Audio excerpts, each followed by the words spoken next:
भी देख रहे हैं कि तमाम जो बड़े नेता, ये बीडी शर्मा को आप देख सकते हैं, मध्य प्रदेश के बीजेपी प्रदेश अध्यक्ष हैं, उन्होंने भी अपने मताधिकार का इस्तेमाल किया। गृह मंत्री अमित शाह ने गांधीनगर में अपने मताधिकार का इस्तेमाल किया और इसी के साथ ही तमाम जो बड़े नेता हैं, जो दिग्गज नेता हैं, उन्होंने भी अपने आज मताधिकार का इस्तेमाल किया और मतदाताओं से भी ये अपील की कि वो भी घरों से निकले और मतदान करें। प्रधानमंत्री नरेंद्र मोदी ने भी अपने मताधिकार का इस्तेमाल किया और मताधिकार का इस्तेमाल करते हुए जब वो मीडिया से मुखातिब हुए तो उन्होंने ये अपील भी की और कहा कि ये लोकतंत्र का सबसे बड़ा पर्व होता है, आपको 5 साल में एक बार मौका मिलता है तो अपने मताधिकार का इस्तेमाल जरूर करें, पहले मतदान करें, उसके बाद जलपान करें। और इसी के साथ ही आज कई दिग्गजों की किस्मत भी ईवीएम में कैद हो जाएगी। बात अगर कर ले मध्य प्रदेश की तो मध्य प्रदेश से केंद्रीय मंत्री ज्योतिरादित्य सिंधिया जो है वो गुना से चुनावी मैदान में, आज वहां पर भी मतदान हो रहा है। और इसी के साथ ही बात कर ले अगर हम बात कर ले गुजरात की, तो गुजरात की 25 सीटों पर आज मतदान हो रहा है, जिसमें गांधीनगर की सीट जहां से गृह मंत्री अमित शाह जो हैं कि वहां से बीजेपी के प्रत्याशी, और इसी के साथ ही तमाम ऐसे बड़े दिग्गज नेता हैं जो चुनावी मैदान में उतरे हुए हैं और आज उनके भाग्य का फैसला यानी कि ईवीएम में कैद हो जाएगा।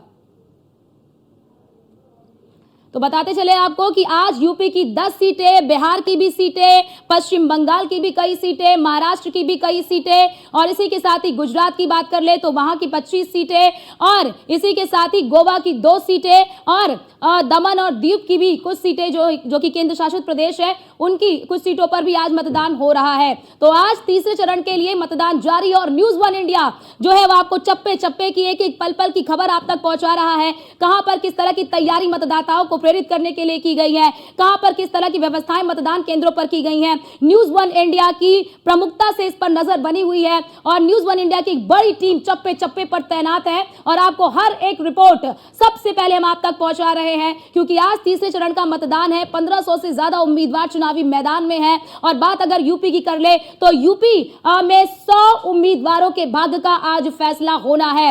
आज यूपी की 10 सीटों पर मतदान हो रहा है, जिसमें अगर हम बात कर ले तो मैनपुरी, संभल, हाथरस, एटा, आंवला और फिरोजाबाद, फतेहपुर सीकरी, आगरा, ये तमाम सीटें हैं जहां पर कई दिग्गजों के भाग्य का फैसला आज होना है। खासतौर से महत्वपूर्ण सीटों की बात कर ले तो महत्वपूर्ण सीटों में मैनपुरी जो कि सपा का गढ़ रहा है, 1996 से इस सीट से सपा ने जीत हासिल की है। 2019 में भी आपने देखा होगा कि किस तरह से स्वर्गीय मुलायम सिंह यादव ने यहां से जीत दर्ज की थी। तो अब ऐसे में जो इस चरण में मतदान हो रहा है उसमें कई सीटें ऐसी हैं जो सपा का गढ़ मानी जाती हैं। वैसे में तमाम पार्टियों के सामने तमाम तरह की चुनौतियां हैं और यही बात कर ले बदायूं की तो बदायूं में भी इस बार मुकाबला काफी टफ देखा जा रहा है। बदायूं से इस बार आपने देखा होगा कि सपा ने किस तरह से 3 बार यहां पर प्रत्याशी बदला।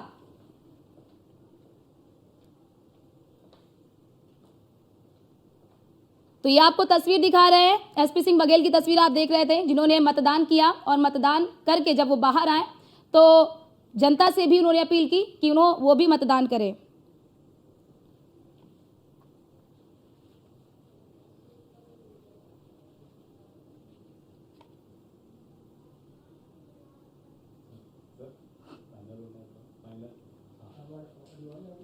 तो ये आप देख सकते हैं कि न्यूज़ 1 इंडिया चप्पे चप्पे पर तैनात है और आज 93 सीटों पर मतदान हो रहा है। 11 राज्यों की 93 सीटों पर मतदान हो रहा है और 1500 से ज्यादा उम्मीदवार चुनावी मैदान में हैं। और इसी के साथ ही देखिए आज इसी चुनाव के बीच में यानी कि इस मतदान के बीच में ही कई सारे ऐसे विवादित बयान भी निकलकर सामने आए।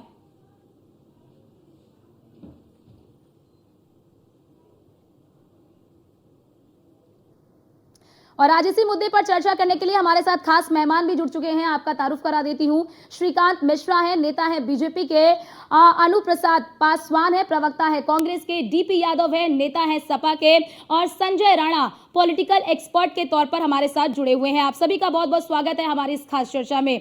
लेकिन शुरुआत करूंगी श्रीकांत मिश्रा जी आपसे, नेता है बीजेपी के। तीसरे चरण का मतदान हो रहा है, बीते चुनाव में इनमें से कई सीटों पर आपने जीत हासिल की थी, इस बार क्या परिस्थिति देख रहे हैं आप? अर्चना जी, इस बार भी परिस्थितियां एकदम स्पष्ट हैं और 80 की 80 लोकसभा क्षेत्र सीटों पर हम लोग जीतेंगे पूरे उत्तर प्रदेश में। इस बार जनता एकदम उत्साहित है। 400 पार का जो नारा प्रधानमंत्री जी ने दिया है उस लक्ष्य को प्राप्त करने में जनता भी साथ दे रही है और कार्यकर्ता भी साथ दे रहे हैं।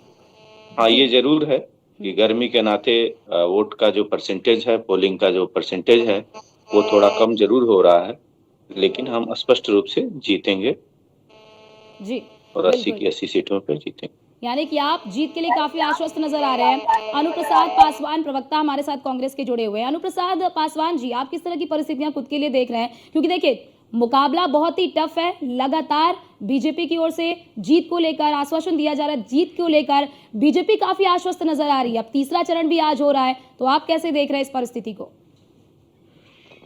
सभी लोग को नमस्ते। न्यूज वन इंडिया के सभी दर्शकों को मेरा नमस्कार। देखिए अर्चना जी, अभी बीजेपी के प्रवक्ता जी कह रहे थे कि 400 पार और जीत के लिए वो, मगर 80 की 80 लोकसभा सीट तो पिछली बार भी नहीं जीत पाए थे, तो इस बार तो उनके लिए रास्ता और भी मुश्किल, और ये मुश्किलें हमने नहीं, बीजेपी ने खुद ही अपने लिए खड़ी की है। क्योंकि जितने भी वादे बीजेपी ने किए थे उसमें से एक भी वादे उन्होंने पूरे नहीं किए, और इसका जीता जाता उदाहरण है युवाओं द्वारा किया हुआ आंदोलन, किसानों द्वारा किया हुआ आंदोलन, महिलाओं द्वारा किया हुआ आंदोलन, और खास तौर पे आज इस समय व्यवसायिक तौर पे भी हम देख सकते हैं कि छोटे छोटे व्यवसायिक जितने भी थे वो सब इस समय बहुत नुकसान में चल रहे हैं। भारत की अर्थव्यवस्था जो है वो कर्जों में डूब गई है। विदेशी जितने भी कर्ज है उतने ज्यादा भारत के ऊपर हो गए हैं। तो और कांग्रेस और सपा की जो हम बात करें तो हम तो लगातार मूलभूत मुद्दों पे ही बात करते हैं, हम कोई भी ऐसे बयानबाजी नहीं करने में भरोसा रखते हैं जिससे जनता का कोई मूलभूत समस्या या उनसे जुड़ी चीजें उससे ना जुड़ी हो। हम लगातार कांग्रेस के, चाहे माननीय राहुल गांधी जी हो, चाहे सपा के अखिलेश यादव जी हो, सभी लोग मूलभूत मुद्दे जैसे रोजगार, महिला सुरक्षा, किसानों का कर्ज माफी, किसानों की एमएसपी, इन्हीं सारे मुद्दों पे हम लगातार जनता के बीच में बने हुए हैं। और आप जिस तरीके से देख सकती हैं कि मतदान का जिसका परसेंटेज बहुत अच्छा नहीं माना जा रहा है, ना ही तो पहले चरण में, ना दूसरे, ना तीसरे चरण में, तो कहीं ना कहीं ये भी अपने आप में ये दर्शाता भी है कि सरकार ने जनता को सरकार के इस लोकतंत्र की जो ये एक पर्व है उससे जोड़ने में बीजेपी सरकार नाकामयाब रही। क्योंकि अगर परसेंटेज और अधिक होते तो कहीं ना कहीं ये हम कह सकते थे कि जो बीजेपी सरकार है वो जनता को सरकार के ऊपर यकीन करने के लिए कामयाब रही। अगर आप किसी के अंदर निराशा है इसलिए होती है क्योंकि वो सामने वाले के काम से खुश नहीं होता है, तो इसी वजह से हम ये कह सकते हैं। और ये जो बीजेपी के प्रवक्ता कह रहे हैं 400 पार, तो भाई ये तो बीजेपी के कई सारे वरिष्ठ नेता लोगों ने भी कह दिया है कि हम 400 पार इसलिए कह रहे हैं क्योंकि मोदी जी संविधान बदलना चाहते हैं। तो बीजेपी के लोग बता दें कि संविधान में ऐसा कौन सा ऐसी कौन सी समस्या है, अनुप्रसाद पासवान जी, वैसे तो अभी पिछले दिनों भी आपने देखा, साफ तौर पर गृह मंत्री अमित शाह ने कहा कि हमारे पास तो पहले भी बहुमत था लेकिन हमने तो कोई संशोधन नहीं किया, हमने कोई संविधान में बदलाव नहीं किया। वो तो साफ तौर पर कह रहे हैं। ठीक है, आपके पास लौटते हैं। जी कह रहे हैं, एक बात हम थोड़ी ना कह रहे हैं, ये तो वरिष्ठ बीजेपी के वरिष्ठ नेता पूर्व मंत्री अनंत हेगड़े जी ने कहा, लल्लू सिंह जी ने कहा, मिश्रा जी ने कहा, ये हम थोड़ी ना कह रहे थे, ये तो इन्हीं के नेता लोग कह रहे हैं कि अगर 400 पार हम हो जाते हैं तो मोदी जी संविधान बदल देंगे। तो अब इनको ये लगता है कि बाबा साहब जैसे जिनके पास 32 डिग्रियां या 9 भाषाओं का ज्ञान था, उनके जैसे अगर संविधान लिख दिया, और इनमें से कितने लोग इतने पढ़े लिखे हो गए कि भाई संविधान में इनको समस्या दिखने लगी। तो अब ये तो यही पता है क्योंकि हमने तो कहा नहीं, कहा तो इन्हीं लोगों ने। ठीक है अनुप्रसाद जी, ठीक है। हमारे साथ डीपी यादव जी भी हैं, नेता हैं सपा के। डीपी यादव जी, इस बार तो मुश्किलें आपके सामने क्या लगती है? चुनौतियां और भी ज्यादा बढ़ गई हैं। मैनपुरी में, बदायूं में, बीते चुनाव में मैनपुरी तो आपने जीत लिया था लेकिन बदायूं आप हार गए थे, इस बार क्या लग रहा है? 2024 का चुनाव पहले होते हुए आज से पहुंच चुका है। कहने को तो ये आम चुनाव है, जनरल इलेक्शन है, लेकिन भारतीय लोकतंत्र और संविधान के लिहाज से ये बहुत ही महत्वपूर्ण चुनाव है। क्योंकि भारतीय जनता पार्टी एक तरफ जहां संविधान को बदलने पर उतारू है, लोकतंत्र को समाप्त करना चाहती है, वहीं इंडिया गठबंधन, समाजवादी पार्टी, कांग्रेस पार्टी भारतीय लोकतंत्र को बचाने के लिए, भारतीय संविधान को बचाने के लिए संघर्ष कर रहे हैं। तो आप देखिए जिन 10 लोकसभा सीटों पर आज चुनाव हो रहा है उत्तर प्रदेश में, चाहे आंवला हो, बदायूं हो, मैनपुरी हो, फतेहपुर सीकरी हो, हाथरस हो, आगरा हो, इन सभी लोकसभा सीटों पर भारतीय जनता पार्टी की हालत खस्ती है। हम लोगों ने चुनावी कैंपेन किया था। परसों तक हम लोग चुनाव क्षेत्र में रहे थे और जब हम लोग जनता के बीच गए, जनता से बातचीत किया, संवाद किया, तो एक बात निकल करके, जो सबसे अहम बात जो निकल करके अर्चना की आई, वो ये आई कि पिछले 10 सालों में जो लोग मोदी जी के खिलाफ नहीं बोलते थे, मोदी जी के निर्णय के कहीं न कहीं साथ खड़े रहते थे, वो आज मोदी जी से सवाल पूछ रहे हैं, आज मोदी जी की जवाबदेही तय कर रहे हैं। लोग ये पूछ रहे हैं कि आखिर मोदी जी कब तक हम आपको वोट देते रहेंगे। 2014 में हमने आपके कहने पर वोट दिया, 2019 में हमने आपके कहने पर वोट दिया, अब 2024 ही आ गया। आपने जो वादे किए थे, चाहे वो किसानों की आय दुगनी करने की बात हो या 2 करोड़ प्रति वर्ष नौकरियों को देने की बात रही हो, आपने कहा था कि हम 2022 तक किसानों का आय दुगनी कर देंगे, लेकिन रिपोर्ट ये बताती है कि जितनी आय थी उतनी भी कायम नहीं रह पाई है। धरातल पर किसानों को तमाम तरह की समस्याओं का सामना करना पड़ रहा है, उनको उनकी फसल का उचित मूल्य नहीं मिल पा रहा है। जब वो आपके पास जाते हैं, दरवाजा खटखटाते हैं, तो आप ये कहते हैं कि हम जो है बात नहीं करेंगे आपसे, आप उग्रवादी हैं, आतंकवादी हैं, आप किसान नहीं है, आप ये हैं, आप वो हैं। तो कहीं ना कहीं अब मोदी जी की जवाबदेही से हो रही है, लोगों के दिमाग में ये बात आ रही है कि हमारा जो अब कई जगह तो ऐसी शिकायतें मिली कि जब लोग वो प्रत्याशी के पास जाते हैं, जो सांसद के पास जाते हैं, विधायक के पास जाते हैं भाजपा के, तो डीपी यादव जी, क्या आप ये मानते हैं वोटिंग परसेंटेज कम होने के लिए रीजन आप किसे मानते हैं, बीजेपी को? जी देखिए मैं मान रहा हूँ, देखिए सरकार के प्रति एक तरह की लोगों के ये तो आप लोगों की भी नाकामी कि आप जनता के सामने उस तरह से पेश नहीं हो पाए, आप जनता के सामने उस तरह से विकल्प नहीं बन पाए।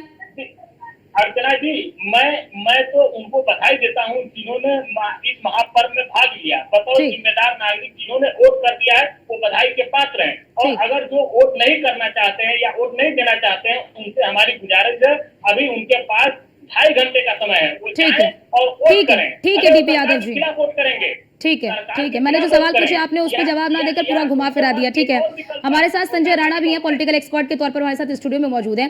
संजय राणा जी, 2 चरण के मतदान हो चुके, तीसरे चरण का मतदान हो रहा है। सबसे ज्यादा चर्चा वोटिंग परसेंटेज को लेकर हो रही है और आज हमने हाथरस में देखा कि लोगों ने कई बूथों पर मतदान का बहिष्कार कर दिया। इसे आप कैसे देखते हैं एक लोकतंत्र के लिए? देखिए, जहाँ तक चर्चा हो रही थी वोटिंग परसेंटेज का, तो वोटिंग परसेंटेज अगर कम होता है तो दोनों पार्टी, चाहे पक्ष हो या विपक्ष, दोनों के लिए चिंता का विषय है। अगर वोटिंग परसेंट कम होता है तो कांग्रेस हो चाहे विपक्ष पार्टी हो, इंडिया अलायंस, ये इस पे नहीं खुश होना चाहिए कि ये जीत रहा है। ऐसा नहीं है, कोई भी गणित ऐसा नहीं कहता कि वोटिंग परसेंट कम होता है तो आप जीत जाएंगे और ज्यादा होता है तो वो जीत जाएंगे, ऐसा कुछ नहीं है। जहां तक चर्चा हो रही थी, देखिए 93 सीटों की 11 राज्य में चुनाव हो रहे हैं, इसमें से तकरीबन एनडीए के पास 74 सीटें हैं। तो एनडीए के लिए सबसे बड़ा जो राज्य, अगर इस चुनाव फेज 3 की पर्सपेक्टिव से बात की जाए तो गुजरात है। गुजरात में मार्जिन की तरह है, इस पे चर्चा हो रही। दूसरा जो सबसे बड़ा प्रदेश है, 14 सीट की बात कर रहे हैं, कर्नाटका है। उस 14 की 14 सीट रिटेन कर पाएंगे नहीं पर ये एनडीए के लिए एक विषय होगा। उसी तरह 9 की 9 सीटें जो मध्य प्रदेश में थी वो इनके पक्ष में आई। तो देखिए, जब हम चुनाव लड़ता है कोई भी पर्सपेक्टिव में तो देखना पड़ता है। उन्होंने 400 पार का नारा दिया, तो आपके पास ऐसा कोई नारा है? आप तो उसके पीछे पड़ गए, इनको 400 नहीं पार नहीं मिलेगा, 300 मिलेगा। तो वो जीत हार के लिए नहीं लड़ रहा है, उन्होंने बोला 400 पार, यानी जीत के लिए आश्वस्त। और आप क्या बोल रहे हो, इनको इतना नहीं मिलेगा उतना मिलेगा। देखिए, आपको अपने मुद्दे लेके जाना चाहिए। जहां तक मुद्दों की बात हो रही थी, महंगाई की बात कर रहे थे लोग, बेरोजगारी की बात कर रहे थे, किसानों की बात कर रहे थे। हमारे जितने राजनीतिक प्रवक्ता यहाँ बैठे हैं, किसी को पता नहीं महंगाई देर कितना है। इन्होंने कर्जे की बात कर ली। अगर कर्जे पूछो तो हमारी बहन अनुप्रिया जो प्रवक्ता है कांग्रेस की, नहीं पता होगा कितना जीडीपी है, कितना का रेशियो क्या है और चीजें, लेकिन टीवी पे आके बोल रहे हैं। तो टीवी पे बोलना अलग होता है, जनता के बीच जाके नैरेटिव सेट करना जिसपे जनता आप पे विश्वास करके वोट दे दे। अगर मैं प्रश्न पूछूं कि कांग्रेस की कितनी सीट आएंगी या समाजवादी पार्टी के उत्तर प्रदेश में अभी जो चुनाव हो रहे हैं वो यादव बहुल क्षेत्र माना जाता है, तो कितनी सीट है, कोई दोनों प्रवक्ता गारंटी के साथ नहीं बोल सकते कि पैन इंडिया में 93 में से कितनी सीट जीत सकते हैं। देखो, आप बोल दे रहे हो लेकिन आप खुद आश्वस्त नहीं हो कि आपको कितना मिलेगा। और अगर जनता नहीं निकलती है तो ये प्रश्न चिन्ह विपक्षियों के लिए भी है। बिल्कुल, भैया आप पे क्यों नहीं विश्वास कर रहे? भूल जाइए मोदी जी को। यानी कि आप एक विकल्प नहीं बन पा रहे, आप एक विकल्प नहीं बन पा रहे। नेता है सपा के डीपी यादव जी, चलिए डीपी यादव जी से भी बात। डीपी यादव जी, आपने सुना संजय जी को, साफ तौर उन्होंने कहा कि आप विकल्प नहीं बन पा रहे हैं, आप मुद्दों को पेश नहीं कर पा रहे हैं, ये तो आपकी भी नाकामी है। और आज देखिए जिस तरह से सुप्रीम कोर्ट में सुनवाई भी हुई, उसको लेकर भी एक प्रतिक्रिया आपकी। देखिए, हम जनता के बीच गए हैं और हम मूलभूत मुद्दों पर चुनाव लड़ रहे हैं।